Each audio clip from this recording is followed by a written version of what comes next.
Hello everybody and welcome to another Fowl Originals news round here today live on both YouTube and Periscope with an intro that I hope will just switch off other things, and hopefully this is working and you can see me all over. Can you hear me, Periscope? Can you hear me, YouTube? I've already turned it down on here, so if you can both hear me, if you can all hear me, then let's begin. So I thought I'd start off with the doctor's intro, a little bit. Do you remember Emmanuel Johnson? He's streaming on Periscope now. He's the one who hates Muslims. I do remember Ben the Assist, but let's get into Fowl Originals news round. Doctor charged with gross negligence, manslaughter, gets her license to practice medicine back, and this is a pretty big story about this doctor. So let's get up the story from The Guardian, because there's a lot of different conflicting reports, but let's go to The Guardian because perfect. Dr. Hadiza Bawa-Garba wins appeal against being struck off. Court of Appeal reinstates 1-year suspension after death of 6-year-old Jack Adcock. It's not funny actually, because that is the child. A doctor convicted of manslaughter by gross negligence over the death of a 6-year-old boy in her care has won her bid to be reinstated to the medical register. Dr. Hadiza Bawa. Let's pop her up on the screen as you're already there. Let's see if we can. Here we go. Dr. Hadiza Bawa-Garba, a junior doctor specialising in paediatrics, was held responsible for the death of Jack Adcock, who suffered heart failure after going into septic shock while in her care at Leicestershire Royal Infirmary in 2011. She was removed from the medical register in January after the General Medical Council, GMC, appealed against a decision that she be suspended for a year. But 3 appeal court judges ruled on Monday that the divisional court had been wrong to interfere with the earlier decision. In a statement read out to the court, Sir Terence Etherton, the master of the rolls, said, "The Medical Practitioners Tribunal Service was an expert body entitled to reach its conclusions, including the important factor weighing in favour of Dr. Bawa-Garba. She is a competent and useful doctor who represents no material continuing danger to the public and can provide considerable useful future service to society." The members of the court expressed their deep sympathies with Jack's parents, who attended the hearing in person, as well as respect for the dignified and resolute way in which they have coped with the terrible loss in traumatic circumstances. Bawa-Garba welcomed the appeal court decisions. "I am very pleased with the outcome, but I want to pay tribute and remember Jack Adcock, a wonderful little boy that started the story," she told BBC's Panorama. So there's a Panorama documentary on about this later on today. "I want to let the parents know that I'm sorry for my role in what has happened to Jack. I also want to acknowledge and give gratitude to people around the world, from public to the medical community, who have supported me. I'm very overwhelmed by the generosity and I'm really grateful for that." Jack's mother, Nikki Adcock, said the verdict was an absolute disgrace that set a precedent for doctors to do exactly what they like. She pledged to fight the decision at the Supreme Court. "All they're concerned about is the doctors in the profession," she told Sky News. "It seems people seem to be quite scared of the doctors. They seem to think they're untouchable." Bawa-Garba had been on her first shift back after 14 months away on maternity leave on 18th February 2011 when Jack, a young boy with Down syndrome, was admitted to hospital with sickness and diarrhea. After initial examination, he was treated for acute gastroenteritis and dehydration, but his condition continued to deteriorate. It subsequently emerged that he had been suffering from pneumonia and antibiotics were given, but he went into septic shock, which led to organ failure and heart attack, and he was pronounced dead at 9:20 p.m. The case has caused a storm within the profession. Bawa-Garba was found guilty in 2015 of gross negligence manslaughter and received a 24-month suspended sentence. The Medical Practitioners Tribunal initially decided she be allowed to continue her training and practice again as a doctor after a 1-year suspension. And here's some of the supporters of Dr. Hadiza Bawa-Garba outside the court today.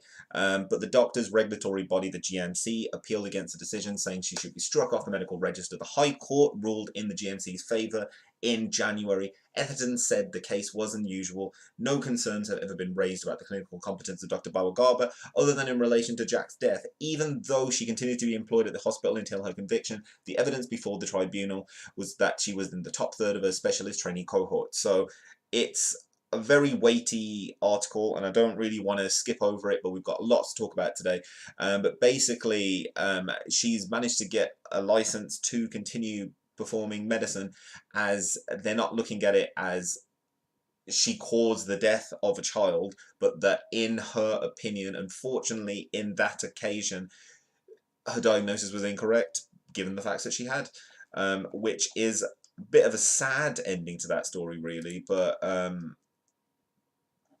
oh, all the chat does appear to be in here, so I guess I can look on here and let's take this out. So new messages, people's chat in there. Let's see if I put in hi. What happens? So anyway, so the doctor charged with gross that means I can pull out my notes. This show just got even better, because I actually have notes for this show. I actually have a format. So I wanted to also talk about this story today, which is a story near and exactly. She should have known what to look for. It's shame of a story, but you know, that's just the way it is. 1 second. And I'm gonna find me a nice classic picture.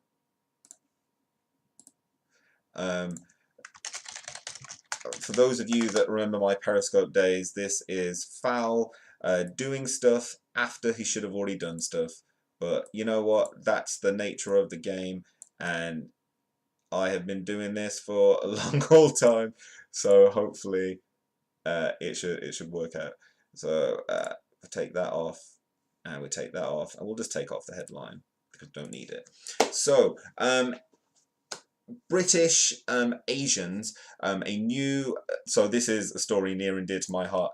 British Asians have said that they're having an issue with their identity. A recent poll was done by the BBC Asian Network here in the UK, which looked at it. And I watched the news tonight, and I want to just show you what I saw. What I saw, because it was hello there, closed. I want to show you, hopefully it's up here, but I was watching the news. Hello there folks, how you doing? Let's see if it's here, because it was a very interesting story, and it was about, as I said, it's about Asian people feeling marginalized, basically. Can I find it? Can I bloody hell can I find it? Let's search for Asian Network and let's see what happens. Hello Finlay boy, how you doing?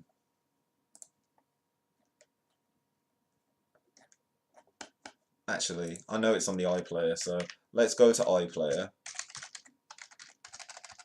And I want to show you, because this really this was really crazy for me.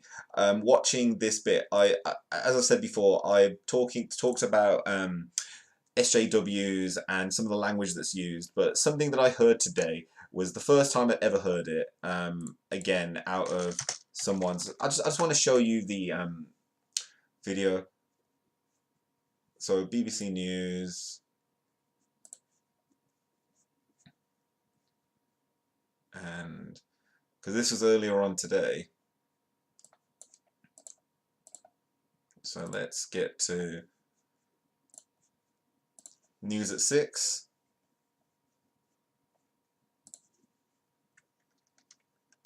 Don't want to sign in. Do I have to sign in? Oh, you now need to sign in. You now need to sign in? Well, screw you, BBC News. There's always a way around. But basically, this was a story that, probably in entertainment and arts. Oh, here we go. Are British Asians socially conservative? We found it. So let's pop this up on screen. So I want to quickly show you this video because I feel like it says a lot more than I ever could. British, Pakistani, proud to be Muslim. So basically, 2,000 people responded to this this article, sorry, this survey, and they interviewed these people in a more long form format on the news. But there's a point where he said, "You're from Punjab, I'm British." When the England game was on, some of these things that they're saying, like it's just really, really weird. Like they tone down their identity. I was in a very white area, and I'm a very white fellow, but Asian at the same time. And I don't get offended when people say that, "Are you Asian?" I'm very well, thank you. Are you Asian? I don't really take any offense from that. That's fine. But it seems as if there's a lot of people out there that are triggered by this. It's interesting to see now this divide, and it's like, you know, you have kids by now, and like there's a point where he starts talking about stuff and he's like, "Oh yeah, I don't want to have sex before marriage. It's an Asian area, you'd be like talk of the town." And it's like this. Then this chick is all like, "I love the Kama Sutra. Kama Sutra came from the Indians." This chick here, like this chick, she's always talking about sex, and like basically she's like, you know, whatever. But this guy is all like, start shouting weird things at me, and like shouting weird things at me. it's all very weird. How would you describe yourself? I've gone on such a beautiful journey. This woman has been out banging her way to freedom, like, and I love it. I'd say I'm Sikh, but I've grown up listening to the Bee Gees, Cat Stevens, but I'm Pakistani. It's like it's weird. It's weird to me. But yeah, so Asians not feeling that they're Asian enough is basically the highlight of that story. Let's move on. As I said, whipping along to, there's a one point when he talks about subtle microaggressions. I really, really hated it when he said that. But let's get into, oh, already here. Let's get into some of the other articles. So we've also got the model. I've got so many stories for today. The model. Actually, let's first of all go to an article submitted by Benny Boy on Twitter. So let's open that sucker up. Go to link, and let's pop this up on the screen. And I'm going to put it into the in other news section. So should be in from the peeps, but in other news, Boris Johnson, Boris Johnson. So let's have a look at this story. And here we go. So Boris Johnson's tea delivering stunt showed that he's trying to wrest control of the narrative. Would you be offended if someone was being deliberately racist to you to try and offend you? I think it's hilarious, Ben. Boris Johnson's tea delivering stunt showed that he's, as I said, that he's trying to wrest control of the narrative. We shouldn't let him. The role of the media is to consider what those in positions of power have said and done, and hold their actions to account. In Boris's case, this means properly examining his words and their consequences, which already appear. Let's put that down. To already appear to include a rise in verbal attacks on Muslim women. There he is, Boris. On Sunday afternoon, Boris emerged from the Oxfordshire home to offer the expectant press cups of tea, declining to answer questions about the ongoing row over his suggestion that niqab wearers look like letterboxes and bank robbers. The former Foreign Secretary, clad in floral shorts, nonetheless provided the waiting cameras the perfect picture opportunity. Sure enough, his appearance with a tray of hot drinks was enough to provoke a new round of reports of keeping him at the centre of the nation's attention. Oh, Boris. Muslim Council warns May against whitewash over Johnson comments. So should the media play along? Even in the dog days of August, a week of debating two particular sentences and a Boris Johnson newspaper column might on the face of it seem excessive, and exactly, cup of tea. It's British, isn't it? Get him a cup of tea. Are we all sorted? And when it is plain that this is a man who has ambitions to be Prime Minister, we should at least consider whether by prolonging the discussion we are simply falling into a trap that he very deliberately set by his choice of words. The counter-argument, of course, is that a refusal to be embroiled risks playing into the Johnson narrative, but there are forces in this country which wish to quash debate about difficult questions. There are, in fact, a great many occasions when journalists do not report details of particular stories out of concern for the potential consequences. Sometimes this is in response to legal or regulatory requirements, not identifying victims of sexual assault, for instance, or excluding precise details about how an individual has taken their own life. Even when not obliged by external rules, decisions are regularly made not to publish. We don't often show images of dead people unless there is particularly compelling reason to. For example, when the Independent ran images of Alan Kurdi, the little boy washed up on a Turkish beach in 2016, and there are times when we decline to publish material that could further nefarious agendas. Oh my god, there's so much of it. It's an extremist. Let's watch the video.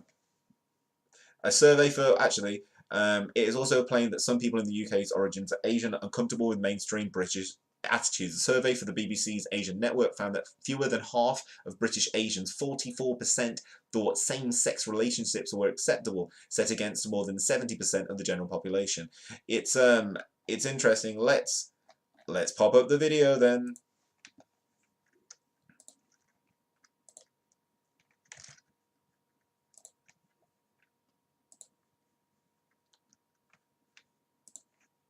Let's pop up the video and let's pop in a headphone.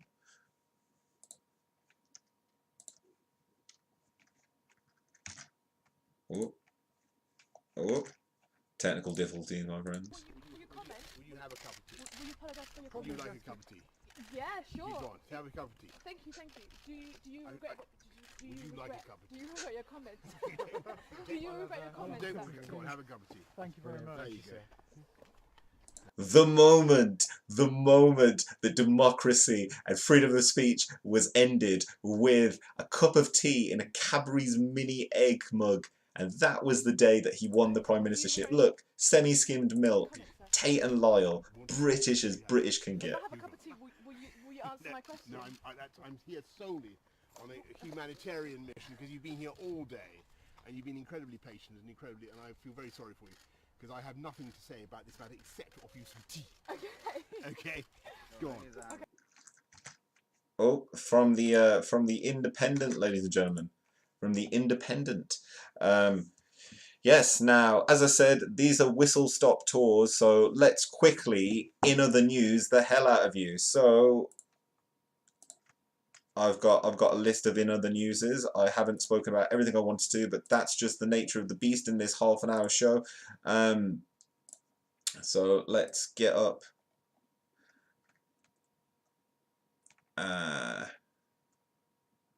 Yes. And yes. Sorry, I'm going to quickly just get these open. Yes. Also yes. And also yes. Also yes. Alright, so we're going to go for a whistle-stop tour of in other news. Because, oh yes, this is going to be fun. This is going to be very fun. So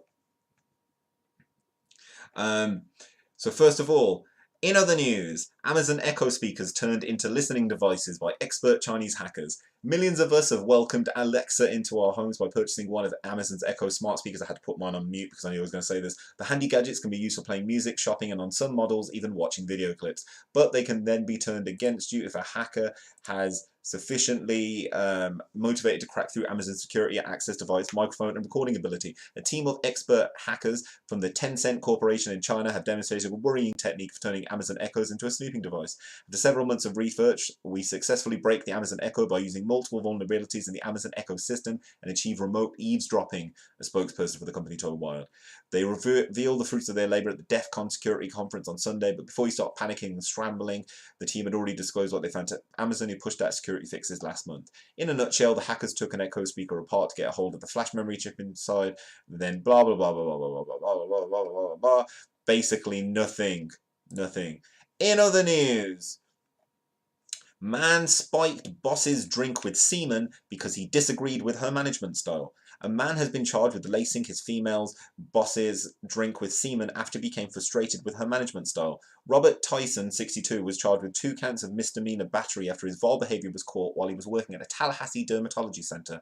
His 37-year-old victim told police she had detected a distinct taste and smell when she was drinking water out of her mug on July 2nd. When she looked inside the mug, she saw a white-coloured mucus substance floating atop the water. This reminded her of another incident the week before where she had detected the same strange taste in her water. Police noted the victim believed that semen had been placed into the water mug while it was unattended on her desk. When CCTV footage was reviewed, it showed Tyson sneaking to her office and pouring a container, believed to be a specimen container, into her drink. Her victim said she believed he targeted her because she did not think she was an effective office manager and previously had written letters to her superiors saying he was not satisfied with her management style. On July 4th, he emailed the company's HR manager saying he was repulsed by her actions. He wrote, "I put a couple of drops of semen in her water. Yes, semen. Why semen? Why put anything at all in there? I do not know. I just do not know." Tyson has been ordered not to have contact with the victim but has been released on bond with the GPS tracking device. He will next appear on court in September 5th. In other news, Facebook suffers huge web traffic drop as users flock to YouTube, study claims. Facebook has been losing US users over the last 2 years as they flock to rival services such as YouTube. Despite being the dominant social network, Mark Zuckerberg's empire has seen a decrease of 3.8 billion visits over the last 2 years, according to a study by a London-based market research firm called SimilarWeb. Facebook's monthly page visits have spiraled down from 8.5 billion to 4.7 billion in the last 2 years. And while Facebook Mobile's numbers have increased dramatically over the last 24 months, SimilarWeb says it's not enough to plug the gap. The firm analysed web traffic from the top blah, blah, blah, blah, blah, blah, blah. And the reason for the advancement of YouTube is that younger web surfers prefer the video site to Facebook, which turned 14 years old this year. 14 years old. Instagram's Android users, for example, now average 56 minutes a day on the app, up from 27 minutes a year ago. What's more, Facebook recently started dipping its toes in the dating game, so we don't think that Mark Zuckerberg will be losing any sleep just at the moment.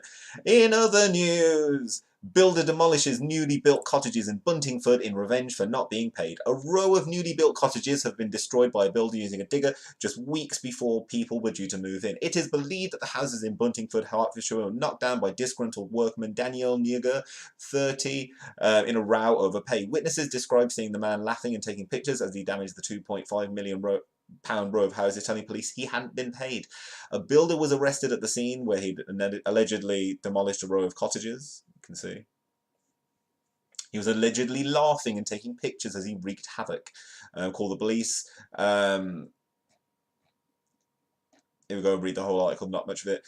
Elaine Francois, 61, who called the police, said, "It looks like an earthquake or bomb struck. The man was laughing and taking photos of the damage. When police got here, he told him that he wasn't paid and that's why he did it. He was totally calm." Another neighbour and former bricklayer, William Griffith, 67, said, "He got out of the digger and I thought, great, he stopped, but he got back to carry on. He seemed happy. When police took him away in cuffs, he caused no trouble." A fellow builder who had been involved in the construction said he was angry after going to see the damage because he did not know what he would do for work.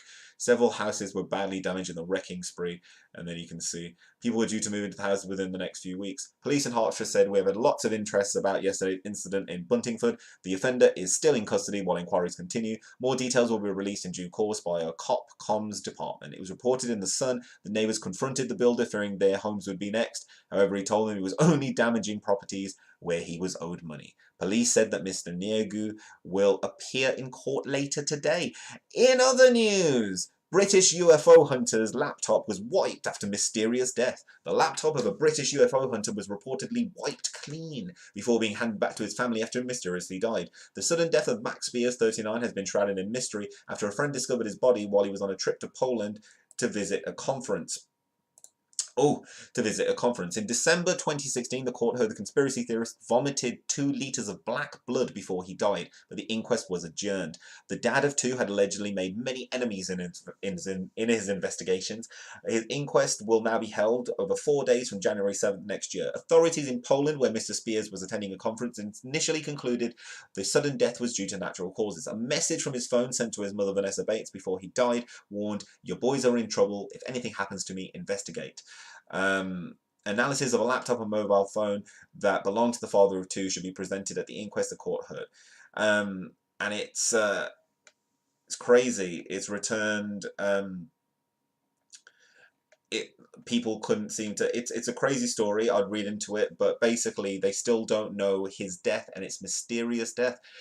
In other news, 4 people caught having orgy in public park. A shocked passerby caught 4 people having an orgy in a park in broad daylight. In a graphic set of images captured by the eyewitness, the group can be seen engaging in sexual activities in Butte Park at around 5 p.m. yesterday. Cardiff Council, which manages the park, said the incident had been reported to police. In a graphic set of images captured by the eyewitness, the group can be seen engaging in sexual activities in Butte Park at around 5 p.m. yesterday. The X-rated snaps show a group of around 4 men and women lying on blankets or towels under a tree on grassland close to Cardiff Castle's Animal Wall. While some of the group appear to be half-dressed, one woman seems to be completely naked. A woman, who asked not to be named, was walking home from work when they spotted the sordid scene. They said, I finished work and was walking from Cardiff Centre to Sophia Gardens, car park, ready to go home. I don't know where she's Liverpudlian. As I was walking past the castle, I could just see over the wall with the gargoyles on, and I seen 2 couples enjoying a picnic. It looked as though one of the women was scratching her crotch quite a lot, so I looked a quick little closer, and I realised what she was doing. The X-rated snaps, they got some more. And then they got some from over here. While some of the group appeared to be half-dressed, one woman appears to be completely naked. South Wales police have been made aware of the incident. The witness said they then saw a man exposing his genitalia and another woman engaging what appeared to be a sexual activity with another female in the group. They added, it then clicked that something very strange is going on. I felt like a rabbit in the headlights. I was frozen. I couldn't stop watching. I looked around and there was only 1 or 2 other people who could see and were taking photos. I took a cheeky snap because I knew people wouldn't believe me. The witness said they looked for a nearby police officer to inform about the incident because there were plenty of children around. They added, as made my way back to my car for the second time, I obviously had another look. This time they were all having full-on sex. South Wales police have been made aware of the incident. And finally, in other news, a woman died after getting plastic snowflake implanted into her hand. A body modifier has been, it's not really a hilarious story, but a body modifier has been charged with manslaughter after a woman who had a plastic snowflake implanted in her hand died. Samantha Strickland of New South Wales in Australia died in April 2017 after contracting septicemia. The 30-year-old who had found exactly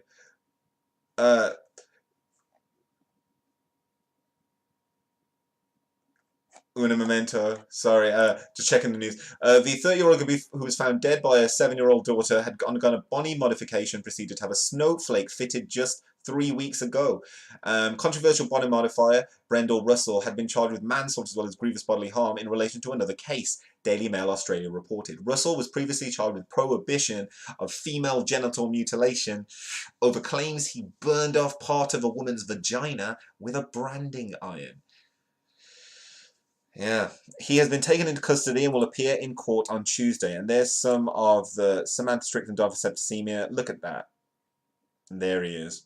Russell will appear in court on Tuesday. Russell owned Transition Studio at Arena Fair Shopping Centre on the Central Coast, but after his arrest in May, police raided the studio, which has since had to close. On social media, he posted about experimenting with branding as well as colouring the whites of people's eyes. He claimed to be renowned in the body modification world with more than a decade of experience. So don't believe everything you read when the person tells you that they are good at the body modifications and such, because they could be lying to you and you could die, is what we're saying. If I can just get that off and that off. So another Fowl Originals news round, the first one here on YouTube, live streaming at the same time on Periscope. I hope you all enjoyed the mess that was the show. Hello there, Shobel Anjuf. Please join me tomorrow at 10:30 p.m. for another, hopefully a little bit better produced Fowl Originals news round. Ending tonight with, of course, as is tradition, with the traditional ending. So I was thinking long and hard about what this ending could be for a long time, because I wasn't really sure how this could go, how deep the rabbit hole could go. So I wanted to end this with this. Now, I hope that you all like this. I hope that you enjoy this, and I hope that you come back for more. Oh, still not got exactly what I need. Una momento.